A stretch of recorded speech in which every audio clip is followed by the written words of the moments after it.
मग चांगल्या प्रकारचा व्यायाम आणि तब्येत तरुणपणे का म्हातारपणे? कधी तरुणपणे. चांगल्या प्रकारची शेती तरुणपणे. चांगल्या प्रकारची नोकरी तरुणपणे. चांगल्या प्रकारचा मायबापांनो मोठा उद्योगधंदा, लग्न,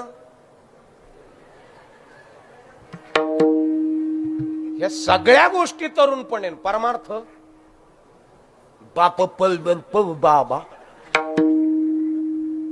बाप पळडेन मग बाबाकडे गेले. दोन्ही हातात काठ्या, मला माल झालाय माल. अरे सारी गाडी पाडून पेट्रोल पंप पर्यंत नेली ना, आता काय अलटाकी फुल करीतो. बाबा म्हणे खरा सांग. ते म्हणे तेवढं मरायला बर राफ. बाबा असे लोक लई. बाबा म्हणे खरा सांग. ते म्हणे आता पोर आम्ही मला आव्हाना. मोटरसायकल कमी स्पीडना चालायची खोबा मोडल्यावर का खोबा मोडायच्या अगोदर?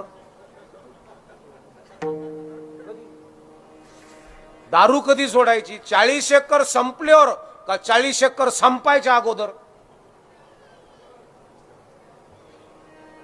संपायच्या अगोदर. आणि म्हणून जगत असताना ज्याला परमार्थ तरुणपणे कळाला त्याचं म्हातारपण आनंदात गेलं. आणि ज्याचं म्हातारपण आनंदात गेलं समजायचं ज्ञानोबा तुकोबारायचे विचार त्या घरामध्ये भिनलेले आहे.